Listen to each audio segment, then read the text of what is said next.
what is technology trying to tell us about ourselves and about where things are headed in the future? Because over and over again, it's a really interesting way to unpack what the pressures and predictions are for humanity. I've often been called the Black Mirror correspondent. And so for me, it's like, where are the places in which we're using this technology to amplify the best parts of being human, the things that are really fragile and important about being human, and where are the places where we are using it to empower the least attractive qualities we have. Our creativity, our rationality, our caution, all of that is exhausting to engage. Convenience could make everything into a swipe left or right kind of thing, but there are certain human functions that we're going to want to keep full of friction so that we keep engaging our brains.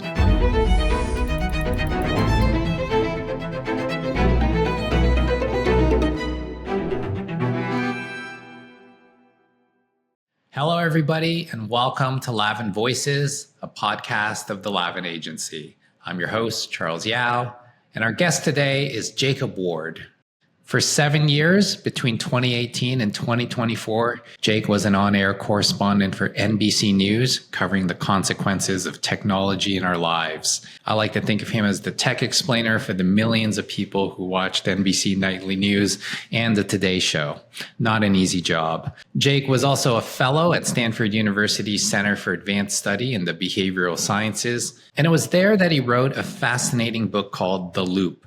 That book was about the effects of AI on human decision-making and psychological vulnerabilities. Many people regard it rather highly as the clarion call that predicted our current moment of AI mania and saturation. Roger McNamee, the early Facebook investor who later became a staunch critic, calls The Loop the best book about AI I have ever read. If you like The Age of Surveillance Capitalism by Shoshana Zuboff or The Battle for Your Brain by Nita Farahany, Lavin speakers both, The Loop by Jacob Ward should be next on your list. Here's my conversation with Jake. I want to get to a few things. Let's start with the NBC work, because you were an on-air correspondent at NBC News for 8 years during a kind of very formative, vital time for technology. NBC Nightly News, NBC The Today Show. So that's different than covering technology, writing for a place like Wired. Right. By definition, it's very broad. There are millions of people watching. They might not be as invested in technology. So what was your general approach to covering this stuff? I would say that my, when I was brought into NBC, the stereotype prior to me was that you get this kind of upbeat nerd to, go hard at self-driving cars and how awesome, what it'll be like to, have your breakfast served to you by a robot. And, and I did a couple of those kinds of stories. But the remit that I had learned from my life as a correspondent at Al Jazeera, and really sort of the guiding editorial principle that has been following me, that I've followed and has followed me, has been, what is technology trying to tell us about ourselves and about where things are headed in the future? Because over and over again, it's a really interesting way for me to unpack what the pressures and predictions are for humanity, right? You can learn so much about how we think about something like, let's say, incarceration based on how we design prisons in this country, right? The technology of a prison tells you an incredible amount about the attitudes that we have around that stuff. In the same way, at a place like NBC, when I go and do a profile of people who are falling in love with LLM-based AI chatbots and treating them as a romantic companion, you can read that at first blush as some sort of indictment of, the lonely people that fall for that.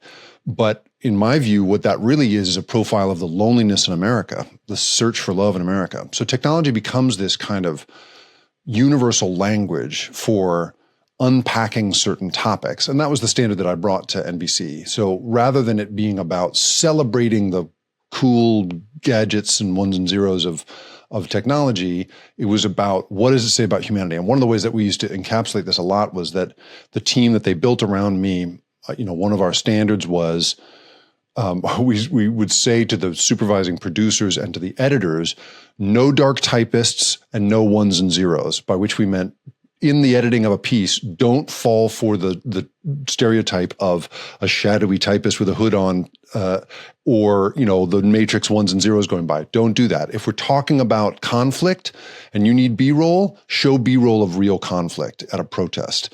If we're talking about crime, show actual police sirens, because this is not just a virtual world. This beat is now a universal beat. It's everybody's beat because we are all affected by this. So that's how I went about it at NBC. So you told the producers, don't recreate that movie, The Net, starring Sandra Bullock. That's right. Fall away from the stereotypes. Let's get into making sure that people understand that this is truly, it affects everybody, because it truly does. Basically, we all carry this stuff with us all the time now. It is our lives. There is no such thing as our online life anymore. Right. And from your self-imposed remit of talking about how the technology impacts our life, can I take from that you were actually agnostic as to the actual technology, that what you were interested in was the rubber hitting the road, as it were? Yeah, that's absolutely right. I wanted to know most of the time, what it wound up being so much of the time was, I would say that I was a technology correspondent, but in the end, I was always either sort of democracy correspondent or capitalism correspondent is really what it came down to. Because you're either talking about people's free and open access to a shared pool of accurate information, and that's the democracy thing, or you're talking about the commercial pressures that push people to adopt innovations in sometimes rushed and unethical ways. So, if you're looking at, for instance, the debate over self-driving cars in San Francisco, in the Bay Area where I'm based, the streets are awash in self-driving taxis. This company Waymo, which was a Google subsidiary, has won permission from San Francisco to treat it as a living lab.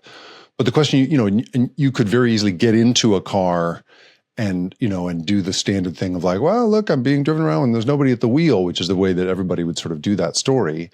And instead, we would do the story as, oh, what are the parts of driving around San Francisco that it doesn't do well, right? What are the parts like where it blocks a fire truck or blocks police trying to respond? And what does that say about the readiness of this technology for being around, for being delivered? But fundamentally, the big question was like, what is this for? Like, why are we trying to do away with taxi drivers? Because that's really all this is. Are we really so sick of conversation with a random stranger that we want to get rid of all of them? And why is it that India has banned self-driving vehicles? Well, because so many people in India make their money, make their whole life's earnings as a driver, a family's driver. You can follow the threads of this stuff all these different ways if you don't come into it with saying, I need to either endorse or criticize the technology itself, and instead just be about looking at its effects on our prosperity and our psychology. And you did that job on air for 8 years, which in the tech world spans quite a long stretch of time. Twitter became X. We learned what large language models were. We talk about self-driving cars as if they're a fact of life. I'm wondering, what are one or two stories that you covered whose resonance is only now being felt, something that you were maybe first at, and you look around today and you think, boy, we're living in the shadow of that development?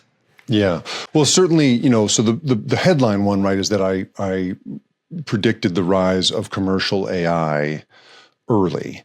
And I had, when my book came out, The Loop, I was able to get it on the Today Show. I was able to get it on, NBC in many, many ways. But this was before ChatGPT. This was almost a year before ChatGPT shipped. And so the blessing and the curse of being on air is that you are speaking to an incredibly broad audience. Fantastic. But it also means you have to spend a lot of time explaining what you're talking about, because you can't assume that people know what a large language model is or know that transformer models made that possible. And, when there was a breakthrough at Google in 2017, you know what I mean? Like you can't assume a base of knowledge. And so, I was very proud to be as early as I was, But it isn't necessarily the environment that it would have been if I had been speaking to a more specific audience. Anyway, so that was an early one. I was more than a year early on talking about the development of commercial AI and what that was going to sort of mean to people. I also did a lot of stuff around the illicit use of commercial signaling and messaging apps for all kinds of scary stuff. The ways in which, I went across the border and met families marooned in Mexico who had traveled there from Guatemala on the promise from coyotes, from these cartel-sponsored traffickers, human traffickers, that they would bring them across the American border. And all of that work is done on commercial social messaging apps that do no work to spike that kind of stuff. So you've got like little kids pulled into, an incredibly dangerous situation because the walkie-talkie system of that commercial enterprise is, something like WhatsApp and open advertising on Instagram. And then the last one I'll throw at you is the rise of a specific kind of very addictive simulation casino gambling called social casino, the social casino industry. And we did early work on how typically elderly people are being ensnared by an incredibly addictive form of pretend gambling in which you have to pay money to play, but you can win no real money back.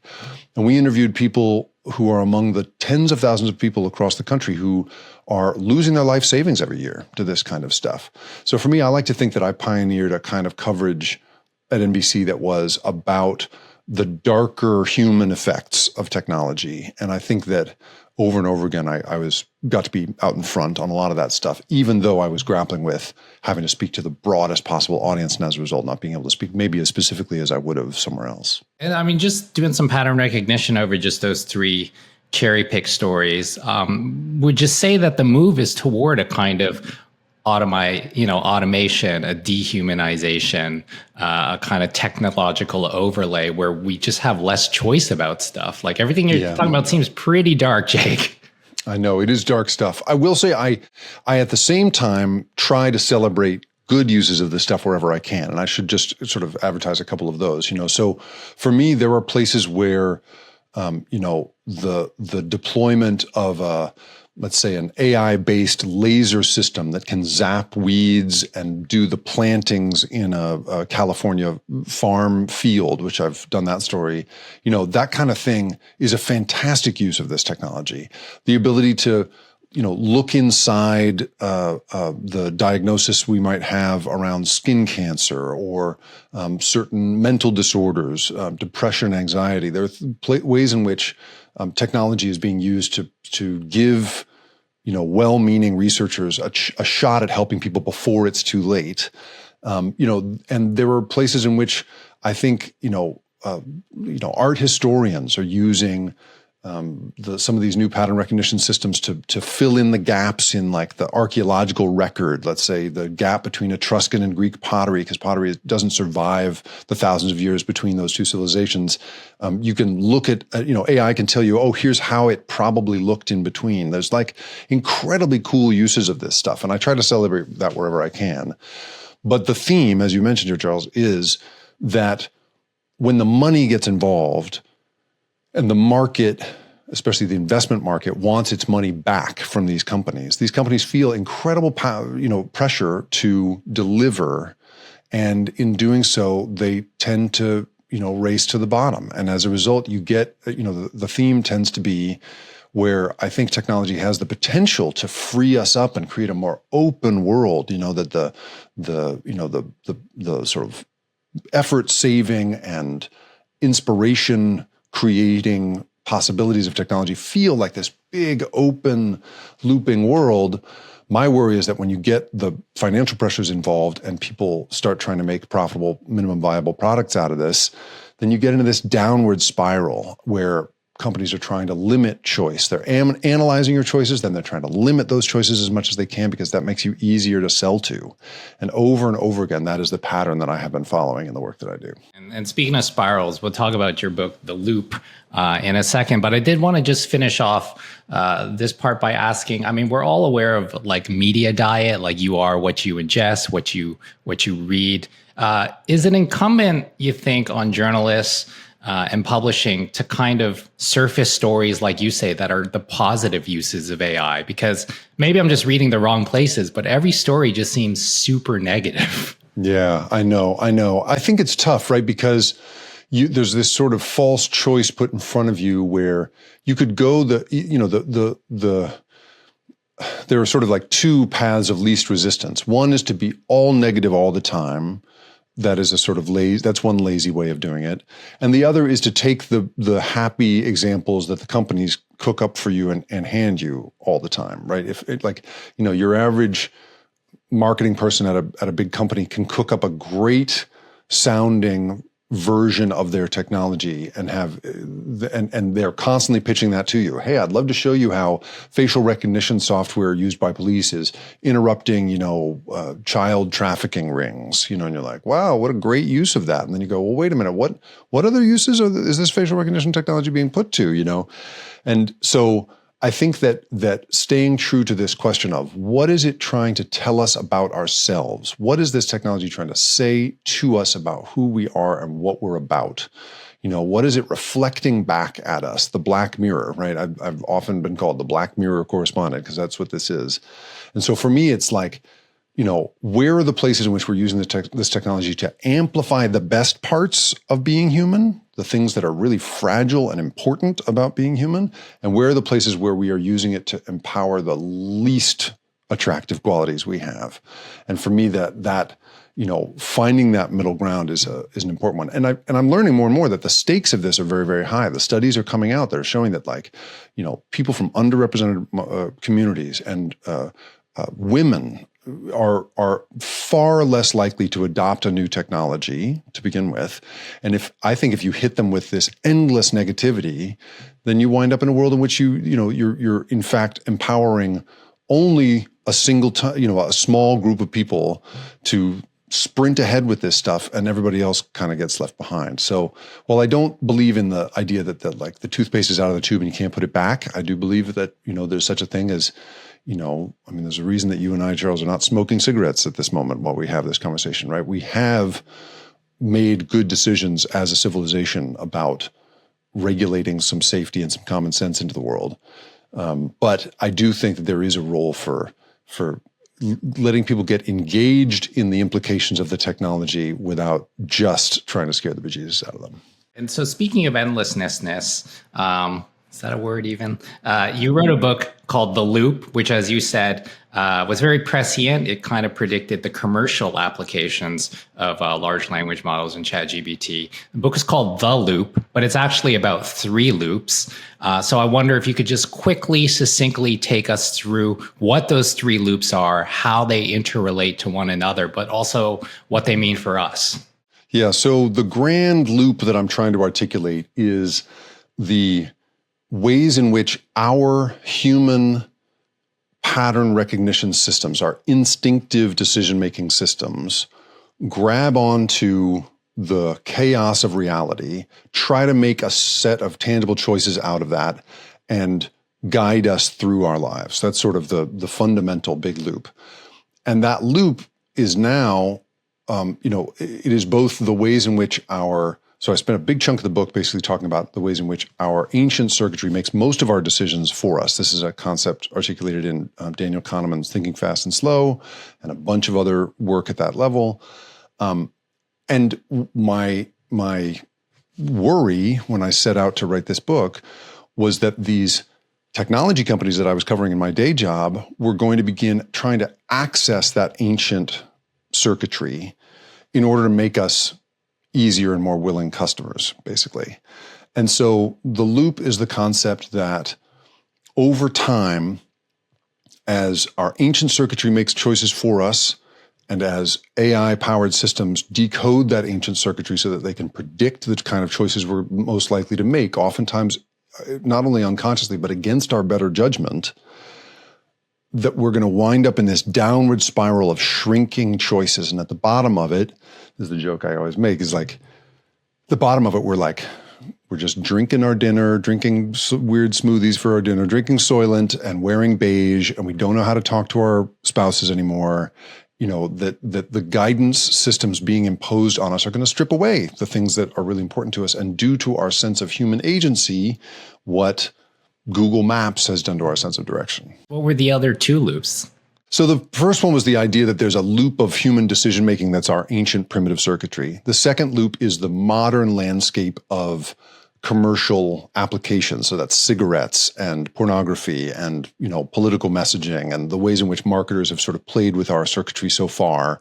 And then the loop that I was sort of trying to really focus on was this idea that through pattern recognition systems like LLMs, you're going to be in a situation where people are going to hand over really important decision-making to these systems and wind up caught in a loop that they cannot escape, in which these systems we're dependent on them to make decisions for us, and we don't know how to make those choices ourselves anymore. Okay, well, let's talk about the escape, Jake. Let's talk about the record scratch on the loop. Everything you've said thus far would make it seem like inevitable that, money, financial worries, late capitalism is going to win out, that we are going to be trapped to this diminishing returns thing of, we're just drinking Soylent and wearing beige, which I'm sure a lot of people in the Bay Area live like that already. So what are a few ways out of this? So a couple things that I really am excited by are, first of all, I think there is a cultural allergy to sort of my generation and even the couple of generations below me, our embrace of this stuff. One great term that's floating around right now among like elementary and middle and high school kids is clanker. They talk, it's taken from a Star Wars meme, but basically they refer to people that are overly dependent on AI to make choices for them as a clanker. Stupid clanker, they call them an effing clanker. And that kind of clear cultural allergy to, what a 40-something executive is trying to push on her troops right now in a company, in your average company, is really encouraging to me, because clearly there is a sense that this is stupid and we shouldn't be doing this on the part of the most clear-eyed generation, which is the youngest generation right now. So I believe that there is a cultural mania around AI in the older generations that I think is not going to be as strong in younger generations. So that's one thing.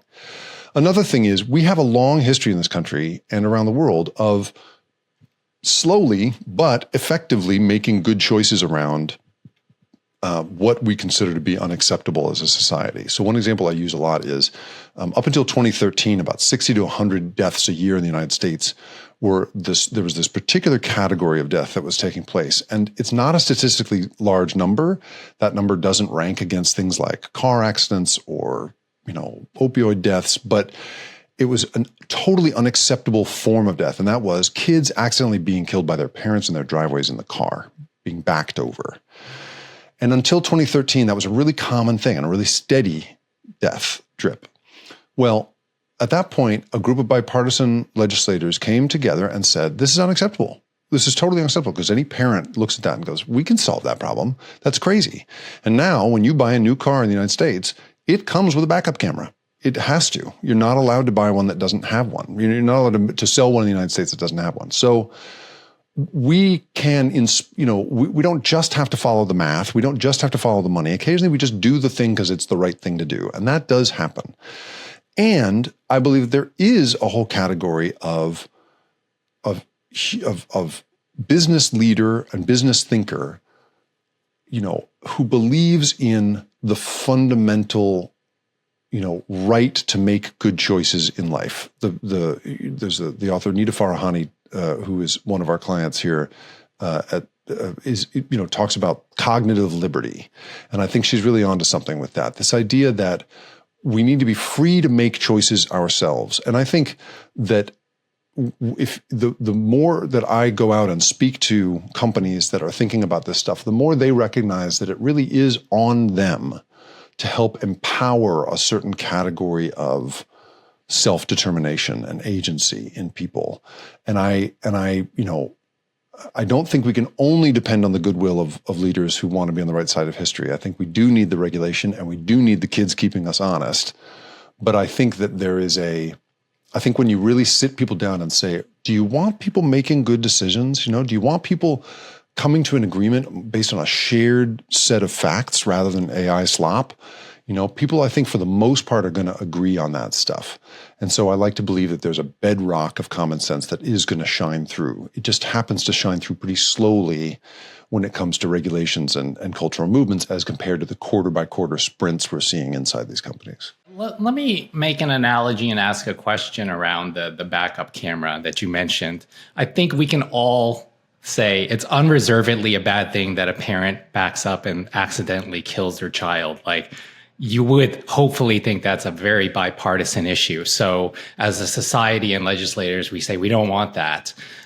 For AI, what is the equivalent of that? Some people might look at it and be like, I actually like that I'm talking about a Dutch oven with my wife, and then I get 13 ads on Instagram. Or I actually like talking to ChatGPT customer service at the phone company. I mean, this is the great challenge, right? Is that one of the crises that we're about to face, I think, is the rise of a chat-based interaction with this stuff, by which I mean voice-based interaction. So, right, Sam Altman has teamed up with Johnny Ive, who was the originator of a lot of Apple's most iconic hardware. He did a lot of work on the original iPhone and a bunch of other things. And he now works for Altman, and they, are talking about some new form factor for AI that they're going to create. It's going to be some kind of pin or wearable or contact lens or who knows what it'll be, right? But it'll be some new way of interacting. And undoubtedly, it's going to be in part a voice-based interaction. And I think human beings are really, we have a really hard time recognizing just how powerfully a fake human voice can work on our emotions and can draw connections out of us. We know already, right, that people are falling in love with chatbots or treating them as therapists without really realizing how deep they've gone with it. But I also believe that there is real, we have seen real bipartisan, worry about that kind of thing, especially as it relates to kids, such that I think that people who are vehemently opposed to one another on something like taxes or, social services can come together and agree, oh, wow, I don't want kids thinking they have a love relationship with, an AI girlfriend. And, that kind of thing, I think kids of, parents of any stripe can come together and say, that clearly should be against the law. There's no law covering it right now, but it should be against the law. And again, I think it's going to move slowly. I think it's going to take time for people to do that. And we get a little distracted because people, get, I don't think that political actors have quite figured out yet the way to, pull in their own interests into this in the same way that they did with social media. But I think that there is real appetite to push back on some of this stuff, especially around kids, in a way that I think is probably our best shot at getting out in front of it in the future. Yeah, and I guess my straw man question there was about like the allure of convenience, and a lot of the pro AI side is just about convenience. So do you have a few pointers on how to talk back or how to resist the absolute like allure of convenience, which by definition is really hard to resist?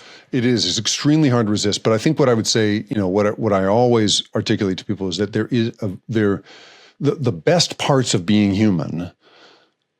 This is the whole thesis of the book, right? The best parts of being human rest on a very inefficient, difficult cognitive system, right? Our creativity, our rationality, our caution, our sense of equality, all of that is hard to engage, exhausting to engage. Our snap judgments, those are easy. That's an ancient millions of year old kind of system.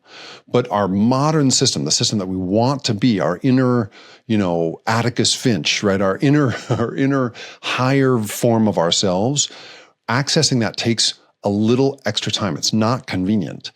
And one great analogy that I bumped into was a federal judge was once describing to me the difference that he draws between convenience and real justice. And one of the ways, the phrase that he used was weak perfection. I asked him, "Oh, what's that?" And he was like, weak perfection. Weak perfection is the idea that you could, in theory, make entering a guilty plea or not guilty plea as easy as swiping left or right on your phone. You could make that an incredibly convenient thing you could do at a stoplight. But that choice that you're going to make is going to change your life. There's no do-overs, and it's going to absolutely change your life. So the system is designed to make you show up in person in front of a judge. You need to be represented by counsel when you make that decision so that somebody's giving you some advice. The system has come together to make you engage your inefficient, higher functions as a person to make that choice that's going to change your life forever. So convenience, we could make everything into a swipe left or right kind of thing.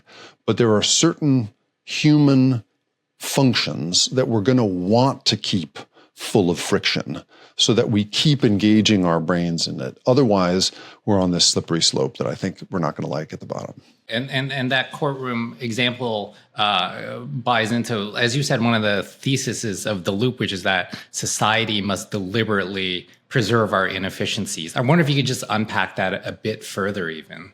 Yeah, sure. Why would you want to preserve inefficiencies?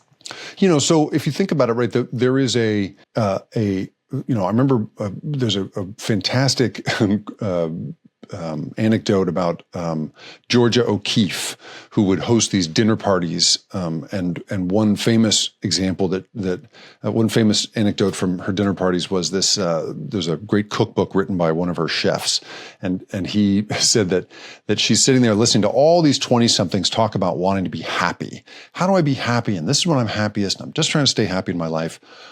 And at the end, and O'Keeffe sort of sat there eating her soup very quietly. And then at the end of the conversation, she said, I just have found that happiness is very temporary. It's a momentary flicker. And the only thing that I can really sustain in my life is interest. As long as I can remain interested in a thing, that's how I find real satisfaction in life. And to my mind, that is the sort of the thing that we face. There's this sort of, middle school brain idea that we can just make ourselves more and more and more convenient, make our lives more and more convenient and get to this life of leisure and happiness. But we know already, first of all, the United States doesn't like to pay people not to work. There's a thing called Jevons paradox that describes mathematically the tendency that when we create a more efficient use of a thing, we just use more of that thing. And I think that's going to happen with our free time. I think that it's not going to be that AI is going to give us back a bunch of free time. It's just going to make us work 10 times harder. And instead, I think we need to somehow look at the things that truly make people satisfied, not happy, but satisfied in life. And those are going to involve a little bit of inefficiency. I think that, down the line, getting together, right, I'm speaking, when I go and speak to people in person, right, the inefficiency of coming together in a room to speak, to listen to somebody and ask questions, that is a fundamentally inconvenient thing. But as any of us who have sat on hours and hours of Zoom can tell you, it is so much better to be with someone if you're really going to try and listen to their ideas than it is to be apart. And that's because of the human circuitry that we have. We are built to catch and transmit stuff between human beings in person, right? So there is a taking advantage of the best parts of being human, the stuff that we are great at, that involves preserving some inefficiency. That's going to be good. It's going to make our lives feel better. Soylent is efficient. Wearing beige is efficient. Not telling jokes is efficient. We're not going to want to live a life like that. The inefficiencies are part of the long-term sustainable satisfaction of being alive. And Jake, you don't strike me as a kind of never AI guy or even unduly negative. And you talk about the human capacities and, doing things that make us more human, doing things that are interesting to us. How, in a best case scenario, does AI map onto that? A world where we are still human, where we still do interesting things, but we also use AI because it's inevitable. Mm-hmm. Well, I think one of the things that this is the distinction that I draw. For instance, like I've done a lot of work around policies for educators and parents around how technology should be treated in their school or in their home. And one of the precepts that you bump into again and again is this idea that you should use it to go and grab what you need from the world. Go and, use it to do the research and bring it back to you. Use it to, go and get you a thing you were looking for and retrieve it, as opposed to using it to entertain you in a passive way. So for me, the kind of AI that we're going to be handed very quickly is, AI companions that are constantly asking you how else they can help, constantly giving you 2 thumbs up on any half-assed idea you throw at them. The sycophancy and the always-on quality of that stuff is going to be super, super dangerous, as opposed to, I talk to people trying to create these sort of therapy assistants that will help somebody, for instance, in addiction recovery. I quit drinking in 2016, and so I really relate to this one specifically. Is it's so hard to find a good therapist these days. That's just, the need is so enormous and the number of people is not very strong. You could conceivably have AI chatbots that don't stand in for that therapist, but get you triaged to one properly. That kind of use of it to me is like, that's good, as opposed to a one that would like stand in as a therapist and be there all the time. In the same way, right, you can go get all kinds of inspiration for your own art making from AI, and get all kinds of interesting work out of it, rather than doing what, there's a new, one of the Saatchi sons has a new firm that he's pushing where, his vision is you're going to come home after a long day of doing 10 people's jobs and say, hey, computer, I want a Viking comedy with a little bit of sex, not too much, with Tom Hanks and, I don't know, throw in Liam Neeson. And then it just makes it for you passively, and that's what you're going to watch, right? That's what the whole SAG-AFTRA strike was all about, is that's the vision that people have. And so I think for me, there's something about using it to go and get you what you need to fulfill your satisfactions, as opposed to asking it to satisfy you. I would love to watch that Tom Hanks, Liam Neeson Viking comedy personally. I know. So good That's for him. That's the vision. Just to start winding it down, Jake, I mean, you talked a while back about how you go into companies and you tell them the things that they can do. I'm wondering if you could share what it is that you tell them, because on one hand, I could see a company saying, it's not really our job to regulate this whole technology that ostensibly they might not even be in the field of, like they might be a marketing firm. So what are some of the messages toward like corporations that you spread? Well, so one of the messages that I give is like, if you think of it only from a purely mercenary perspective, let's say that you don't buy any of my other sort of, philosophical concerns about the future of technology and the future of human agency, and you're only thinking from a purely mercenary perspective. Well, one of them is, how is your company going to look in coverage? So this is one of the things that I hear a lot from companies, is they do not want to be profiled as the company that made the bad choice, right? And that is a really good way in for me in speaking to them. How can you avoid being the cartoon corporate bad guy when it comes to AI policy and implementation?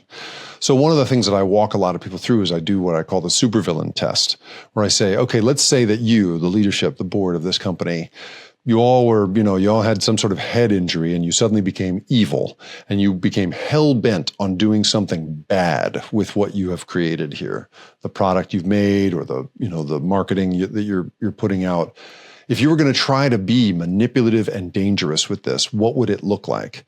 And those folks then in that workshop, tend to come back to me with these really interesting ideas. And then I say, okay, well, great. Now we've identified the no-go territory. Now, based on, if everyone here were hit by a bus and we didn't have the good intentions of this room to keep your company from doing these things, what implementation do you have? What processes do you have written down that will keep that kind of thing from coming to pass? And as a result, keep you from being that bad guy in the news. There's a way, there's a forward-looking way of planning for bad choices that you can really engage in, even if you don't care about the philosophical question of what is human agency. If all you care about is your reputation, that's one way in. I also think that there is just a general desire on the part of companies to make the best possible use of the people they have. And that's another way in that I connect with people about is here, what we've seen in the studies is people who use this stuff really well and find and get some productivity gains out of it. First of all, there is not a lot of evidence that great productivity gains are made. 95% of companies in a recent MIT study said that they basically don't see any gains in productivity because the gains you might get from one group of people is offset by all the other people who are finding themselves distracted and derailed by these technologies. But even in the case of the people that do use it particularly well, one thing they really report a lot of is unhappiness. They really don't like the work. And so you really have to start thinking about, oh, well, how am I going to keep my top performing people motivated in a world where they don't like using these tools particularly well? How do I use some of the time that they get back from using these tools to give them things that make them happy and empowered? And then the final thing is how you're going to create a pipeline of good talent for the future. Because one of the big difficulties is you don't have, if you're going to give all of the entry-level grunt work to AI, let's say all of your marketing copy is going to get written, the first draft will get written always by AI, or the first pass on your what your paralegal would have done for research is going to be done by AI. Well, then you have these first and second level, entry-level and just above entry-level jobs wiped out. So how are you going to get a kid right out of college who's smart and ready and is totally the kind of person you can shape into a great professional? How are you going to get them ready for that third level job if that first and second level job is not even available? So can you get them apprenticed in some way? What is the training program that you're going to put into place that's going to make it possible for somebody to gather up whether it's the soft skills or the high level hard skills that they're going to need? You're not going to be able to hire those people in a couple of years if all of the entry level jobs that would typically train them go away. So whether it's like a reputational problem, a retention problem, or a hiring problem, I do find that these companies are interested in learning about some of these pitfalls, even if they don't care fundamentally about my namby-pamby philosophical concerns. And you talked about, keeping employees happy who are fundamentally somewhat unhappy with having to use these technologies, but using the time they have, the cognitive surplus that comes up when some of the efficiencies really are borne out in work and they have this excess of time. So what advice would you have for how to use that time within a company? Yeah, there are companies that I've seen who are putting aside, a chunk of a Friday, let's say, to just like raw experimentation, where you sort of say, okay, you're going to use this period of time to, play with new tools, see what new processes you might implement. People are truly just, in some cases, just carving off a certain like chunk of the week and saying, okay, because so much more work got done in theory, right? And this is, again, we're not sure that this is happening, but in theory, if so much more work has gotten done, then you can do it that way. Another thing that I think you can, that I'm seeing more and more people beginning to use is AI not as a replacement of the brainstorming partner, but as a connector of different people's ideas. So one thing that people are starting to do is network together.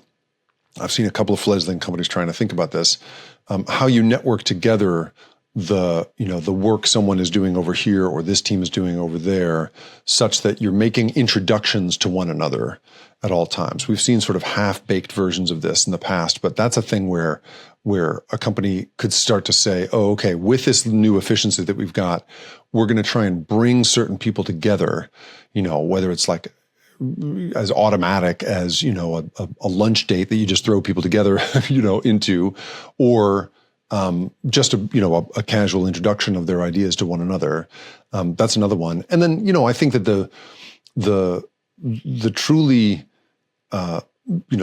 thoughtful, future-focused companies are going to go to those employees and say, what would you want to do with the extra time you have here? If you need, if you could make, 8 hours of a week for you to get something in your job done, what would it be? What would you like that to be? I think, the sort of the top-down instinct of, especially a moment right now where, where labor is on its back foot and where management is really dominant, It is, not in every company is there the wisdom to see, oh, I need to go retrieve some intelligence from the rank and file, and instead just I need to, impose this new AI order on my people. But the smart companies, I think, are going to their people and saying, what do you think we should be doing now, and use it as a way of recruiting intelligence from the people on the front lines. So, I think intelligence collection, the connecting together of intelligence, and the time for real radical experimentation, all that should be part of what makes this possible, part of what AI makes possible. Jake, this has been great, man. Thank you so much. Thanks, Charles. I really appreciate this. This is a thoughtful forum in which to engage people with their ideas. So appreciate that.